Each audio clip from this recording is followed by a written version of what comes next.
Bueno, Prácticas de Archivo es un nuevo proyecto que hemos puesto en marcha en el Museo Zumalacárregui,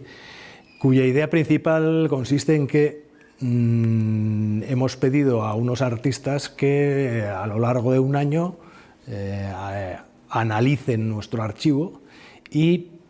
saquen sus conclusiones a partir de una mirada muy diferente a la que habitualmente tenemos nosotros, que estamos muy marcados desde el punto de vista histórico. Tenemos un archivo sobre el siglo XIX, pero siempre tendemos a mirarlo de un punto de vista histórico, mientras que los artistas esperamos que nos den otra mirada. Lo que ha ocurrido en este caso ha sido que en el 2024 estábamos trabajando con Pedro G. Romero, artista andaluz con el que tenemos una relación desde hace muchos años, y lo que ha ocurrido es que cuando ya estaba trabajando con nosotros ha recibido el Premio Nacional de Artes Plásticas y por lo tanto hemos tenido el privilegio de tener al artista en este momento más laureado trabajando aquí en Ormaiztegui, lo cual para nosotros es desde luego un privilegio. Además, en principio, nosotros lo que les pedimos a los artistas es un texto y una instalación, y en el caso de Pedro, ese texto y la instalación ha acabado siendo una exposición, que es la exposición temporal que estamos inaugurando hoy. En realidad, mi práctica, la manera de hacer mía, tiene mucho que ver con el trabajo de archivo y también mi historia con el Museo Zumalacárregui es ya vieja, desde el año 97 prácticamente, que estuve aquí por primera vez, y ya entonces me llevé una gran cantidad de documentos que sigo usando al día de hoy, de fotocopias, quiero decir, de documentos. Y tenía muy claro que lo que hago ahora, dentro de este proyecto que se llama Escenario, y que es el proyecto que últimamente dedico más a los archivos, que tendría que hacer esa exploración de ese tipo de figuras de la identidad que yo entiendo por flamenco, como lo que es el flamenco, un campo de identidades complejo, intentar localizarlas en un museo que tiene su dedicación al siglo XIX. Sabía que iban a aparecer. A priori, en un primer momento parecía que eso era muy difícil, ¿no? Pero yo sabía que en el siglo XIX no queda otra, es cuando aparecen todas estas formas de vida o todas estas formas de ser que acabamos llamando flamenco y que tienen que ver con los gitanos, con los mercheros, con los kinkis, con las clases delincuentes, con las prostitutas, con los contrabandistas, con los bandidos, todo ese conjunto de formas de vida, de identidades, etcétera. A eso lo acabas llamando en un momento dado flamenco, y rastrearlos parecía... Y bueno, en un primer momento parecía que no íbamos a encontrar nada, que solo había un par de cosas, y al final se me han quedado en el tintero tantas por lo menos como hay puestas, vaya.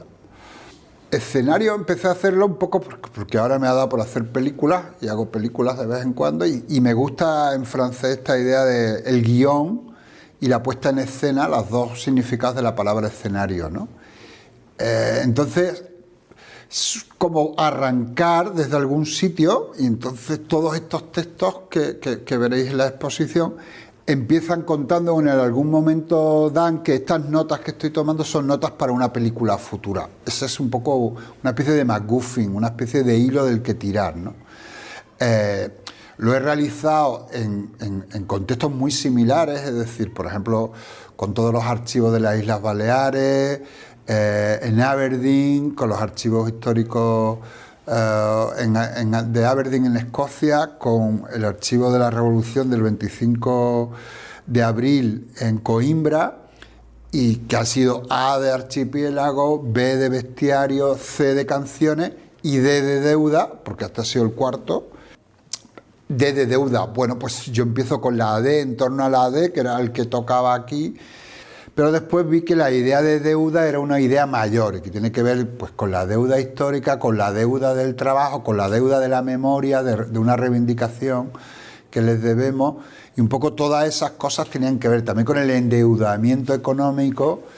que tenemos el resto de los no flamencos, y cómo esa identidad flamenca al fin y al cabo viene de una clase social, que realmente lo que lo identificaba grandemente a principios del siglo XIX todavía es que se escapaban a la deuda que contrae cualquier ciudadano con sus gobiernos, con sus señores, con sus trabajos, con el sistema económico en el que vive. Toda esta gente en realidad era gente que lo que estaba era viviendo al margen del sistema económico hegemónico. Yo no creo en la utilidad del arte, en fin, no creo. Es una cosa un poquito más complicada porque resulta que la inutilidad es la utilidad del arte, es decir, que el arte no sirva para nada es realmente lo que lo hace un objeto útil. A mí lo que me interesa es poner en circulación, en relación especialmente, toda una serie de saberes y de informaciones, que los tenso con operaciones que vienen de diversas tradiciones artísticas, tenso la recuperación de imágenes, su circulación, etcétera, con la información, que al fin y al cabo estos son pies de foto extensísimos, pero realmente esto es como, es decir, la idea viene un poco, viene de ahí, ¿no? De lo que Benjamin decía, que una imagen no era nada sin su pie de foto, que el pie de foto era fundamental, porque el pie de foto reenfoca la imagen. Y yo lo que hago es que el pie de foto es un poquito largo, es un pie de foto expandido, pero que lo que hace es, muchas veces ni hablo de la imagen en la que está, ¿no? Pero hay un ejercicio que hace el propio espectador de intentar poner en relación todo lo que yo cuento con lo que está viendo. En este caso sí que hay una referencia primera, pero mi escritura también es, aunque muchas veces no lo parezca, pero es bastante automática. Por eso también me puedo permitir el lujo de que esto parece que he estado trabajando no sé cuántos años, y tampoco hay que exagerar, es realmente yo tiro de un hilo, vivo en eso, vivo como una especie de Don Quijote loco, con todas estas informaciones en la cabeza, y de pronto me fluyen, pero me fluyen con bastante... No me hago líos, y de hecho aquí había un plan lleno de notas para muchísimas cosas, pero una historia va llevando a la siguiente. Entonces yo empiezo por el principio, y empecé por allí, por aquella, cuando vine por primera vez a Ormaiztegui en el 97, y empecé a hablar de una serie de cosas, y eso me llevó a la siguiente, y eso a la siguiente, y eso a la siguiente, y eso hasta que ya al 14 tuve que buscar un momento de atajar, ¿no? Pero no hay ese plan configurado, normalmente se me traiciona, y la escritura es bastante automática. Son notas, pues sí, son notas, y para mí el placer que tiene hacer esto es a dónde me llevan, a dónde me lleva el... Claro, yo entiendo que... Pero descubrir en los archivos, para mí tiene algo de verdaderamente de despertar, ¿no? Algo que opera con lo que yo creo que operan de verdad las imágenes, ¿no? Que te despiertan y te ponen en conexión un montón de cosas del mundo. Y eso es básicamente lo que intento reflejar en estos textillos. Bueno, yo creo que estos museos también tienen la obligación no tanto de fijar los saberes históricos locales, como de levantar entre la población sospechas sobre sus propios saberes, ¿no? Pues ese tipo de inestabilidad en los saberes tradicionales, pues me interesa provocarla. No sé si eso es una aportación o una sustracción, pero sí que eso me interesa. Y hasta la imagen del cartel, ese grabado maravilloso de la hija del bandido, en el que el flamenco con el catite está con un hacha cortando el telégrafo, ayudado por dos carlistas, ¿no? Entonces, esa idea contra el progreso, contra la historia,